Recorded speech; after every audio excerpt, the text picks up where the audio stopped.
The Weaver's Promise. In the heart of the Ashanti kingdom, nestled between golden fields of cotton and sacred baobab trees, lived a young woman named Abeni. She came from a lineage of weavers, gifted with hands that could create cloth so fine it shimmered like moonlight. But with this gift came a curse, one woven into the fabric of her destiny.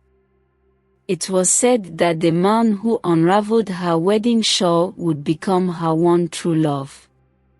However, should another attempt to claim her, misfortune would befall them both. On the eve of the great market festival, Abeni sat by the loom, fingers threading strands of silk, her heart heavy with fate's burden. Though many men sought her hand, she yearned for love, not obligation. As she completed her masterpiece, a shawl infused with patterns of ancient wisdom, a distant drumbeat echoed through the village. A stranger had arrived. The festival was a spectacle of color, song, and trade. Abeni watched from her stall as the marketplace swirled with life, merchants bargaining, griots singing, and elders casting blessings over the young. Among the crowd, she noticed a man draped in a warrior's cloth, his presence commanding yet mysterious. His eyes, deep as the night sky, met hers, and an unspoken connection flickered between them.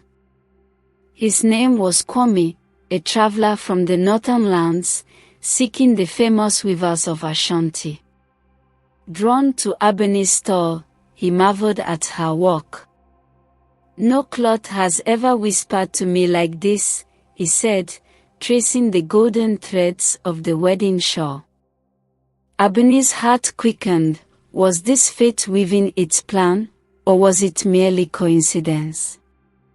Days passed, and Kwame remained in the village, drawn not just to Abeni's weaving but to her soul. They spoke beneath the baobab tree, their words weaving a tapestry of dreams and shared stories. Yet, Abeni's heart wavered between love and fear. If he were to touch the shawl, would it confirm her destiny or bring ruin upon them? During a village gathering, an arrogant noble named Kojo, envious of Kwame's bond with Abeni, declared his intent to wed her. He reached for the wedding shawl, determined to claim her fate as his own. As his fingers grazed the fabric, the winds howled, the loom trembled, and the sky darkened. Abeni's curse had awakened. That night, the village elders gathered. "The curse of the weaver's lineage has been tampered with," the high priestess warned. Kojo fell ill, his body writhing as if tangled in unseen threads. Abeni's heart pounded. She had never believed the old stories could wield such power. Kwame, watching from the shadows, knew that only one destined by fate could unravel the shawl. Abeni hesitated, torn between choice and prophecy.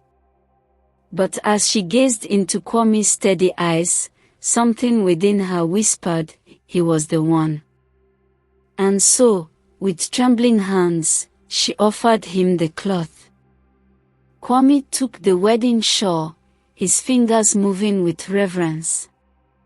As he unraveled its intricate weave, a golden light pulsed from the fabric, enveloping them both.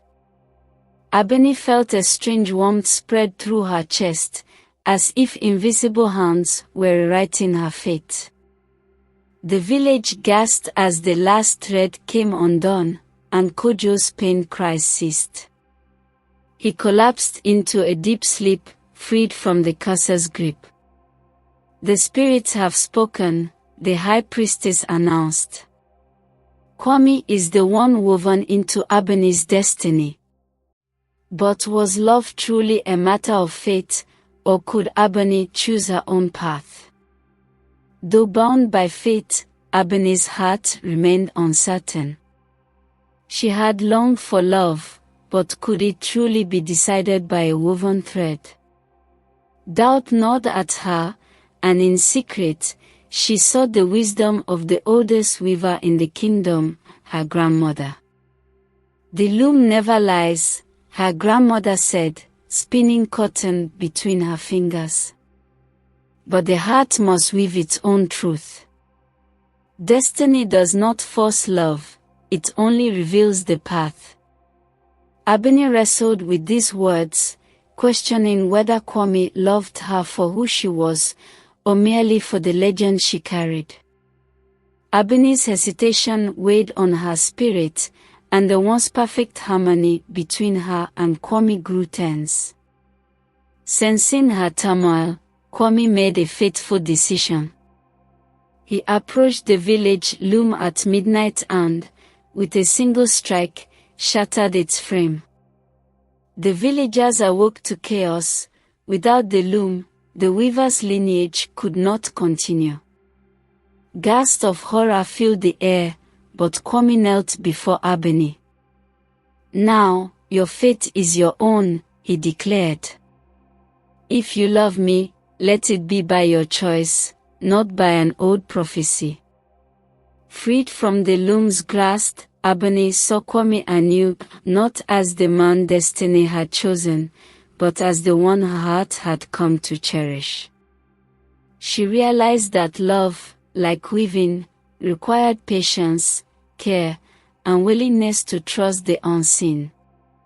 Under the watchful eyes of the ancestors, she took Kwame's hands in hers.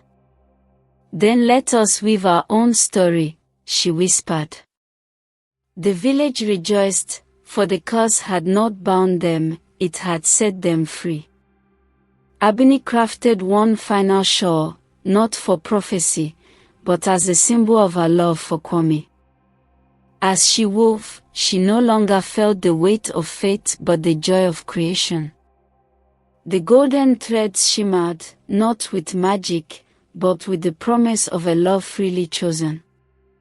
On the day of their union, the elders blessed the cloth, declaring that the true power of the weaver's gift was not in its curses of fate, but in the ability to craft a future of one's own making.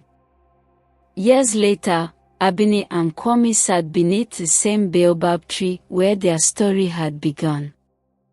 Their children played at their feet, weaving tiny patterns into scraps of cloth. "Will our children inherit the weaver's curse?" Kwame asked with a smile. Abeni laughed, running her fingers over the shawl that had once dictated her fate. "No," she said. "They will inherit a promise that love, like a good weave, is strongest when made by choice, not by force." And with that, the legend of the weaver's promise was no longer a tale of fate, but of love that had found its own way.